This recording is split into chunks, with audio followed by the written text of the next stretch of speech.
Bonjour, bienvenue dans la formation donc sur Google et les outils Google. On va regarder, on va explorer ensemble donc comment faire une recherche dans la recherche simple de Google, dans la recherche avancée de Google. On va aussi regarder quelques options dans les Google Images et on va finir avec Google Scholar, donc qui est le comme un cousin de Google, un peu plus académique. Donc, je suis Anne-Gaëlle Habib, je suis bibliothécaire au Cégep Marie-Victorin. On va passer un petit moment ensemble pour explorer tout ça. Voici une vidéo, de une université suisse. Toutes les vidéos sont très bien faites, elles sont très drôles, elles sont courtes et elles sont vraiment très pertinentes. Donc je vous suggère de regarder ça, à la fin de l'atelier ou plus tard. Donc, quand on fait une recherche simple dans Google, on retrouve facilement beaucoup d'articles, beaucoup de pages, beaucoup trop de choses. La première chose qu'on conseille quand on fait une recherche simple, c'est au moins d'utiliser plusieurs concepts. Là, j'ai mis 3 concepts, donc 3 mots-clés finalement qui pourraient être quand même, qui pourraient permettre de préciser un petit peu notre recherche. Donc, c'est sûr qu'on a l'objet de notre recherche. Qu'est-ce qu'on cherche? Là, une précision, donc de d'orienter un petit peu comme notre thématique et un lieu. Ça peut toujours permettre alors ça peut être large, hein, ça peut être un pays. Ici, j'ai mis Montréal, mais ça peut être, vraiment très divers. Donc là, mes 3 mots-clés seraient manifestation, policiers et Montréal. On peut sous-entendre que je cherche des manifestations soit de policiers, soit éventuellement contre les violences policières qui se déroulent à Montréal une fois par année. Donc ça peut être à plusieurs niveaux. Donc ou la réaction des policiers face à des manifestations à Montréal. Donc on pourrait il y a plusieurs façons d'aborder même ces 3 concepts. Mais déjà, d'avoir plusieurs mots-clés, ça va quand même délimiter un minimum notre recherche. On va faire des tests tout à l'heure, mais d'avoir un minimum de 3 mots-clés ou 3 concepts, en tout cas, c'est une base qui peut être, intéressante. Ça alors ici, ce sont des astuces de recherche comme des limitations finalement, qu'on peut retrouver évidemment dans Google, mais dans n'importe quel, moteur de recherche. Donc que ce soit un catalogue de bibliothèques, une base de données, ou évidemment donc là Google. Google nous permet d'avoir une limitation dans le temps. Donc, on peut sélectionner, je vais vous montrer tout à l'heure, on peut sélectionner une limitation dans les 24 heures, dans la semaine, dans le mois, dans l'année, ou vraiment de préciser une période en fait déterminée. Ça, c'est très utile. Puis surtout quand on fait une recherche très basique au niveau un peu personnel, qu'on cherche un film, un cinéma, un restaurant, enfin bon, ce genre de recherche au quotidien, on n'a pas besoin d'avoir des résultats qui datent de 5 ans parce que les choses peuvent évoluer, en fait. Si on fait une recherche sur un sujet, scolaire, bon, c'est sûr que là, la limitation d'1 an n'est pas toujours pertinente parce que le temps est moins important, mais c'est quand même important à vérifier puis à savoir utiliser. Les guillemets vont permettre d'aller chercher une expression exacte à l'intérieur de, des guillemets. Donc l'exemple que je donne souvent dans les formations, c'est peine de mort. Si j'écris peine de mort sans guillemets dans Google, je vais avoir beaucoup de résultats et je vais en avoir donc sur la peine de mort, en tout cas dans les premiers sites qui vont sortir seront des sites qui mentionnent la peine de mort, mais au fil de mes pages, je vais avoir des résultats, avec juste la peine, donc le sentiment de la peine, ou juste la mort. Donc ça on sort complètement de mon concept qui était la peine de mort. J'ai fait l'exemple de mettre bibliothèque du Cégep Marie-Victorin dans Google. Sans les guillemets, j'ai 350 000 résultats et avec les guillemets, j'en obtiens 16. La différence entre les 2 résultats, c'est qu'avec les guillemets, je n'ai que des résultats vraiment qui mentionnent la bibliothèque du Cégep Marie-Victorin, donc l'unique bibliothèque du Cégep Marie-Victorin. Quand je ne mets pas les guillemets, je vais avoir des résultats je vais avoir mes 16 résultats mais je vais rapidement avoir des résultats finalement juste sur les bibliothèques, juste sur les cégeps ou juste sur Marie-Victorin. Donc c'est beaucoup trop large au final. Les opérateurs booléens sont présents également dans Google dans la recherche avancée davantage. Puis donc ça permet de créer des liens entre les différents concepts. Donc les opérateurs booléens, c'est les mots «et», «ou» et «sauf». Donc le «et» va nous permettre d'associer vraiment des concepts ensemble. Donc là, c'est vraiment bien pour quand on a des concepts finalement différents, donc bibliothèque et cégep et Marie-Victorin. L'opérateur ou, lui, va nous permettre d'aller chercher, des synonymes, d'accord? Donc, cégep ou collégial ou collège. Là, on peut ça va vraiment aller finalement élargir un petit peu la recherche au niveau des synonymes. L'opérateur OU va éliminer des résultats de recherche. Donc si par exemple, je veux chercher justement juste des résultats sur, les bibliothèques du cégep, mais je veux vraiment pas ceux de Marie-Victorin parce que je sais ce qui s'y passe, mais je pourrais mettre «bibliothèque du cégep» entre guillemets, moins et directement coller Marie-Victorin. Donc ça me permettrait d'éliminer tous les sites web finalement qui ont le mot ou l'expression Marie-Victorin. Donc ça, c'est le tiret. On voit aussi donc, l'exemple avec les Canadiens que je reprends souvent en formation. Quand on tape juste Canadien dans Google, on obtient évidemment énormément de résultats sur l'équipe des Canadiens et si dans ma recherche, je cherche, davantage des choses au niveau fédéral, au niveau du gouvernement par exemple ou du peuple, bon, si c'est facile finalement de retirer tout ce qui concerne l'équipe des Canadiens, simplement en retirant les sites web donc qui contiennent le mot hockey. Donc là, ça va me retirer tous les résultats finalement de l'équipe de hockey. Donc ça permet vraiment d'éliminer, d'exclure des concepts. La recherche avancée, elle, on va le voir en détail, va nous permettre d'aller beaucoup plus loin. On peut aller chercher des types de documents, on peut aller, préciser l'extension d'un site web, on peut aller demander à Google d'aller chercher, où aller chercher finalement l'information. Donc on va aller regarder tout ça ensemble. Donc je vais aller directement dans Google.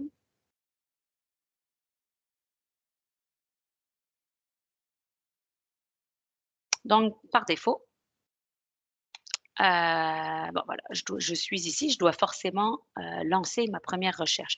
Donc en général, la première recherche que je demande aux étudiants dans une formation, c'est de se googler eux-mêmes. Donc je vais me googler. Donc je vais commencer par me googler sans guillemets, sans rien. Donc j'ai un tiret entre Anne et Gaëlle, c'est mon prénom, c'est comme ça.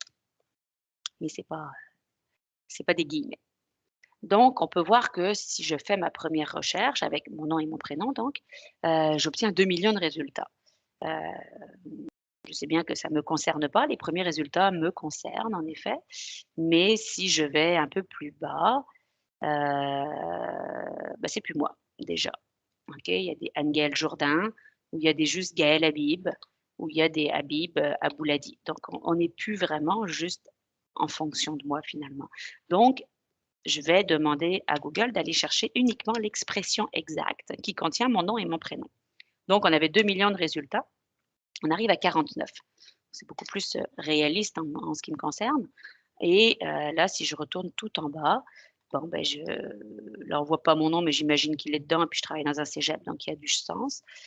Nettoyeur d'Aou, j'ai même mis oui, ils ont réparé un zip de mon manteau. Ça, je ne me reconnais pas à l'intérieur de ça. J'ai été à l'université de Rennes 1, donc j'imagine que ça pourrait. Là, je sais pas trop non plus, lui, bon, je le connais en tout cas, donc peut-être qu'il me mentionne ou que je le mentionne dans un document, bref. Ça ne semble pas non plus, mais bon, si je vais voir, peut-être que j'aurai des informations supplémentaires, mais je dirais que tout le reste, vraiment, ça pourrait, bon, peut-être pas ici non plus, mais c'est ça, il semblerait en tout cas que ce soit pas mal moi. Hem, Barre d'outils qui est très facile d'accès dans Google, c'est ici. Donc quand on clique dessus, la barre apparaît, disparaît. Donc on pourrait préciser ici directement le pays. Donc je pourrais dire simplement, je veux sélectionner des pages qui sont hébergées, au Canada. Donc je me retrouve avec des CA ici, profweb.ca. Donc on se retrouve finalement avec des pages canadiennes uniquement. Donc on peut voir qu'il y a le .ca, ça c'est pas, .ca, mais c'est quand même ici.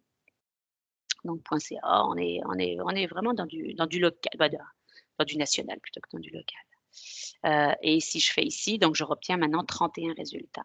On pourrait aller sélectionner aussi une langue, donc page en français uniquement, ou les dates. Donc ça, c'est vraiment intéressant les dates, parce que ça va nous permettre d'aller, vraiment sélectionner des des sites web, en tout cas qui ont été ajoutés ou modifiés depuis moins d'une heure, moins de 24 heures, moins d'une semaine ou moins d'un an. Donc là, on se retrouve uniquement avec des choses qui sont particulièrement récentes. Si j'y vais avec moins d'un mois, bon, ben, j'ai malgré tout trois résultats. Donc ça, c'est vraiment intéressant d'utiliser juste cette barre d'outils qui est facile d'accès. Hem, Si cette fois-ci je vais faire une recherche un peu plus globale avec, le livre 1984. Donc j'efface tous mes limitations. Bon, j'obtiens ici 1 milliard de résultats. Bon, ça commence à faire beaucoup. Je vais donc aller directement ici dans la recherche avancée. Donc la molette, recherche avancée et ici, je vais vous montrer un petit peu quelle est la recherche avancée. Donc Google nous donne des informations ici qui sont très claires. Je vais juste, pas les lire, mais je vais me permettre de répéter un petit peu la même chose. Donc ici, c'est finalement, ça correspond à mes guillemets, donc mettez des guillemets, voilà, terrier écossais, donc c'est ici que si j'avais une expression, je la mettrais, ce qui n'est pas mon cas là pour l'instant. Aucun des mots, ça correspond au sauf, donc pour éliminer un concept. Donc, pour éliminer, par exemple, tout à l'heure, on a parlé d'équipe des Canadiens quand on cherche Canadien, donc ça serait ici. L'un des mots suivants, donc, je vais rajouter ici, 1984 et je vais rajouter Orwell aussi juste pour préciser un petit peu. Ça va peut-être m'éliminer des choses qui ne concernent pas finalement le livre, mais simplement, des sites qui mentionnent juste l'année 1984. Donc je pourrais sélectionner la langue ici, comme on l'a vu tout à l'heure, donc juste des pages en français. Bah, je vais le faire d'ailleurs. Hem, Français. Ici, la région, donc je pourrais sélectionner uniquement des pages canadiennes. Je pense qu'ici, si je veux par exemple des fiches de lecture ou de l'information sur le livre, que ce soit, des pages canadiennes ou autrement francophones, ça a pas de grande importance. La date de mise à jour n'est pas très importante non plus. Le site ou le domaine, ici, je pourrais rajouter juste .ca, .qc.ca pour des pages québécoises, .gc.ca pour des pages du gouvernement canadien. On peut jouer vraiment à l'intérieur de ça. Les termes, alors ça, c'est intéressant parce qu'on demande à Google non pas d'aller chercher partout sur la page, donc quand par défaut, Google va chercher dans les titres des sites web, mais aussi dans le texte des sites web, vraiment, ça va chercher partout. Alors que si je lui demande d'aller chercher uniquement dans le titre de la page, beh, ça va éliminer énormément de choses. Ça ne sera pas simplement, 1984 et Orwell qui seront mentionnés dans un site web. Un titre, on s'entend que ça parle de ça. Hem Et sinon l'intéressant, c'est le type de fichier ici, où je pourrais aller sélectionner, par exemple, uniquement des documents PDF. L'avantage, des fois, d'aller sélectionner uniquement des documents PDF, c'est qu'on se retrouve avec des documents un peu plus officiels. Ça peut être des rapports statistiques, des rapports de réunion, des articles de revue. Donc on a des choses qui sont un peu plus, officielles. Des fois, on cherche aussi un document Excel. On le sait qu'il est là, on le sait, mais donc voilà. Donc juste d'aller sélectionner, par exemple, un document Excel, bah, ça va aller juste plus vite. Des fois, on peut juste aussi chercher si le contenu de notre cours ne nous parle pas beaucoup, ben on peut aller chercher un contenu d'un autre cours, d'un autre enseignant. Donc on pourrait les sélectionner ici, par exemple, en PowerPoint. Comme ça on va chercher d'autres choses sur le même sujet. Simplement, ça peut être intéressant. Donc, bah, tiens, je vais le faire le test d'ailleurs. Un PowerPoint, j'ai jamais fait. Donc il y aura peut-être rien, mais on va voir. Donc là, j'ai, dans le titre, c'est un peu long, que ça veut dire que j'ai rien. Je vais aller chercher dans toutes les langues au cas où. Ah, en effet, j'avais pas beaucoup de choses.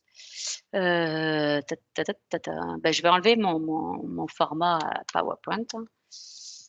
Ça me semblait un peu trop serré. Donc je vais garder, Orwell et 1984 qui sont dans le titre des pages. Donc on parle vraiment des titres et des pages uniquement en français. Donc on peut voir que j'ai quand même 10 000 résultats. Ça reste que c'est beaucoup de résultats. Si là on peut imaginer, c'est ça, je voulais plus des choses qui sont c'est ça, des fiches de lecture, quelque chose qui pourrait m'aider finalement à comprendre un peu plus le livre.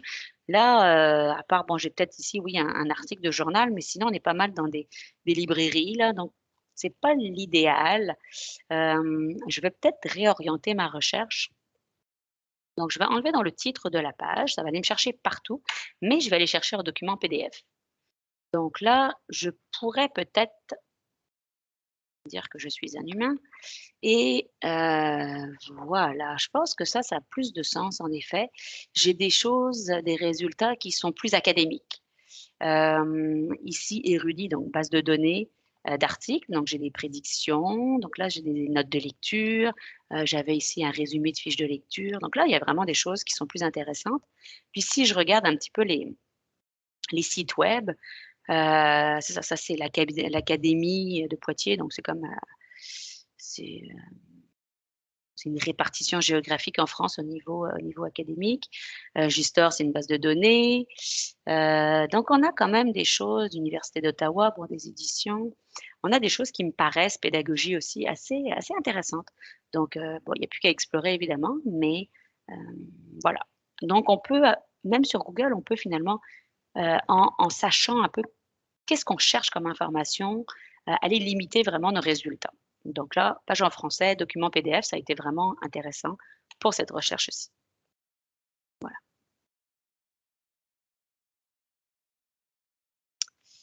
Voilà, donc c'est pas mal ça. Je vais cette fois-ci donc on va aller regarder dans Google Images. On va s'arrêter ici, on va garder le suspense. Je vais retourner dans Google directement, puis, on va aller faire une recherche, sur, ma ville natale. Oups, voilà. Donc je viens de Lorient. Dans Images, on va aller chercher des belles images de Lorient. Donc on va regarder un petit peu, quels sont les différents outils. Donc on a la première base, pareil ici, outils, donc qui apparaît, qui disparaît. Rapidement, on peut sélectionner des grandes images ou des icônes, par exemple. Donc je pourrais aller vraiment chercher juste des petites images qui là sont pas super pertinentes. Donc on va chercher des grandes images, c'est plus joli.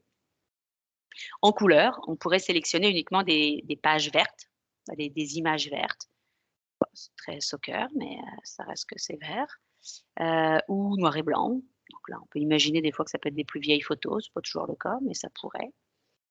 Ou en rose, par exemple. Voilà, donc on peut vraiment jouer un petit peu comme ça sur les couleurs. Je vais peut-être plutôt prendre bleu parce qu'il y a la mer et puis ça sera plus joli. On pourrait sélectionner un type de d'image aussi, donc là je vais enlever les couleurs en fait, juste pour pouvoir garder, des images clip art là, donc voilà, ou au contraire juste des dessins. OK. Des périodes, donc on pourrait chercher des images finalement qui ont été ajoutées depuis 1 an. Pas toujours pertinent, mais ça pourrait l'être selon le sujet et les droits d'usage. Donc ce qui est utile ici, ça peut être les droits d'usage, quand on travaille, quand on a un devoir à rendre, ou une présentation à faire dans un milieu, académique finalement, donc vraiment là au cégep, on peut un peu utiliser n'importe quelle image parce que c'est l'utilisation équitable, c'est ce qu'on appelle. Donc il n'y a pas vraiment on ne sera pas puni par le droit d'auteur. Par contre, si on utilise des images qui ne sont pas libérées de leurs droits ou qu'on n'est pas autorisé à ajouter, à publier, à modifier, on pourrait avoir des problèmes importants. Si par exemple j'utilise de prendre cette image-là pour la mettre sur mon site web ou sur mon blog ou sur un chandail que je vais vendre, ça pourrait être, donc il peut y avoir des conséquences financières importantes. Donc simplement en cliquant sur licence de Creative Commons, bon bah ça, c'est des images que j'aurai le droit de réutiliser.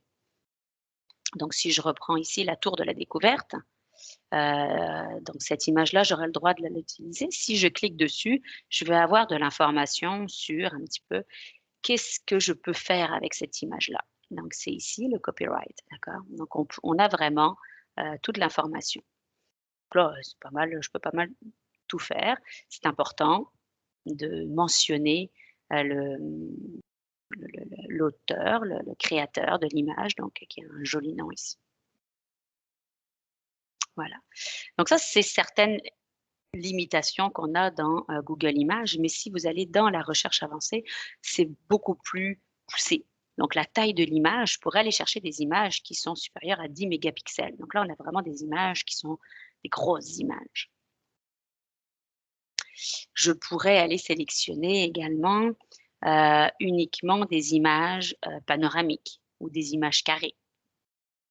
J'ai aussi, c'est ça, un type d'image, j'ai un peu plus de choix que tout à l'heure. Je pourrais chercher des images, donc qui sont hébergés dans certains pays, donc là, c'est pas très utile. Un type de fichier aussi, donc un type de fichier image, vraiment de préciser finalement à l'intérieur. Donc, puis le droit d'usage qu'on retrouve également ici. Donc on peut vraiment aller jouer à l'intérieur de ça, d'accord? Donc c'est très utile, puis ça nous permet d'avoir des images un petit peu de qualité, heu et ne pas se retrouver simplement avec 3 pixels dans une présentation. Donc voilà, c'était ma petite présentation de Google Images. Donc on a la barre outils ici et donc dans la recherche avancée, ici là.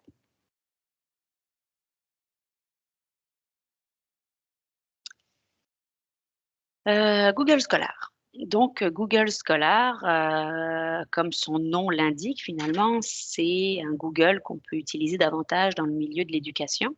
On retrouve à l'intérieur de Google Scholar donc, des articles de revues, savantes. On retrouve des résumés, des travaux, des thèses, et des livres évidemment scientifiques. Donc c'est des choses qui sont de niveau, collégial ou universitaire. On a des choses très intéressantes, c'est des finalement des de la on retrouve de la recherche à l'intérieur. Je vous suggère cette vidéo-ci. Donc les caractéristiques d'un article de revue scientifique qui a été conçu par, le les collègues du cégep de Limoilou. La vidéo dure 1 minute 10. C'est très parlant, c'est très efficace comme vidéo, il y a rien à dire. Et elle est très très, très bonne. Donc on a ici évidemment dans Google Scholar, on peut utiliser les mêmes, limitations, les mêmes outils de recherche comme les guillemets, les opérateurs booléens, d'accord? Ou on peut même préciser ici donc le fichier PDF qui nous assure d'avoir accès à l'article. Donc on va explorer un petit peu Google Scholar. Donc je vais revenir, bah, directement ici. Donc nous voilà dans Google Scholar. Donc il faut faire vraiment attention que ce soit indiqué Google Scholar. Qu'on ait, voilà, l'URL n'est pas le même. Qu'on soit dans googlescholar.com, .ca, .fr, ce que vous voulez, le contenu sera le même. Par contre, ce qu'on retrouve dans Google ne se retrouve pas dans Google Scholar et inversement. Donc ce sont vraiment 2 entités, cousines, mais complémentaires. Donc c'est important à ne pas oublier. Alors là, je vais faire, une recherche sur la recherche sur le cancer. C'est des recherches un peu plus, sérieuses, hein. J'y vais pas avec le nom de ma ville évidemment, quoique je pourrais peut-être avoir des résultats. Mais bon, là, on a des choses un peu plus sérieuses parce que c'est Google Scholar. Donc si je vais donc, des articles sur la recherche sur le cancer, donc j'ai quand même beaucoup de résultats. Je vais aller sélectionner uniquement des articles de revue ici. C'est pas nécessaire, mais on peut voir quand même, il y a déjà une bonne différence. Donc j'étais à quand même beaucoup d'articles. Donc ça va m'éliminer beaucoup de choses. Ça dépend de ce qu'on cherche évidemment. Hem, OK, on va y aller avec des articles en français uniquement. Donc là, beaucoup de langues en moins, hein. Donc on limite, une façon efficace de limiter notre nombre de résultats. Puis je vais y aller depuis 2017 seulement, ça fait 4 ans. Je pense que c'est intéressant dans le milieu de la santé. 4 ans, ça peut déjà être long. Donc on se retrouverait ici avec 1 300 résultats assez rapidement, donc des documents récents, en français, puis des articles de revue. Donc il y a rien de trop farfelu, mais quand même. On va continuer, on va aller dans la recherche avancée. Donc le petit menu ici, recherche avancée. Donc par défaut, comme dans Google, par défaut, la recherche se fait à n'importe quel endroit de l'article ou du site web, c'est-à-dire dans le titre ici, dans l'introduction, dans la bibliographie éventuellement, dans le texte, donc ça va vraiment chercher loin. Donc on va demander ici à Google Scholar de nous sortir uniquement les articles qui ont les mots recherche et cancer dans leur titre. Donc ça va limiter de beaucoup encore, un peu trop peut-être. Je vais juste élargir un petit peu avec la date indifférente, juste pour notre recherche là. Donc là, je me retrouve avec simplement 6 résultats. C'est peut-être un peu serré. Le fait d'avoir cherché uniquement dans le titre, ça va peut-être limiter un peu trop mes informations, surtout que j'ai des choses qui sont finalement pas si récentes que ça, parce que j'ai rien depuis 2017. Donc ce que je vais peut-être demander à Google, c'est, d'élargir un petit peu mes informations et je vais mettre un opérateur booléen. Donc là, je mets l'opérateur booléen en anglais parce que c'est Google, et je le mets en majuscule pour vraiment dire à Google: «Attention, ça c'est un mot-clé qu'il faut pas aller chercher ce mot-clé-là, mais il faut l'utiliser». Donc le fait qu'il soit en majuscule, Google va comprendre qu'il doit utiliser ce mot-là et non pas aller le chercher. C'est comme ça. Je pourrais, cancer, je pourrais rajouter, oups, or, tumor par exemple. Je ne sais pas si on dit comme ça en anglais? Je pense que oui, mais je ne suis pas certaine à 100. Bon, ouais, il y aurait certainement d'autres mots-clés qui seraient sûrement plus, néoplasme, bien sûr. Bon bref, on va y aller. On va rajouter néoplasme aussi. Oups. Voilà. Donc là, c'est sûr, en allant chercher d'autres sujets, donc là, je peux vraiment aller chercher à l'infini finalement des synonymes et ici, j'ai mes 2 concepts, donc entre parenthèses, donc comme une équation en maths en fait. Donc je vais chercher. Donc là, j'obtiens 15 résultats. C'est quand même un petit peu plus.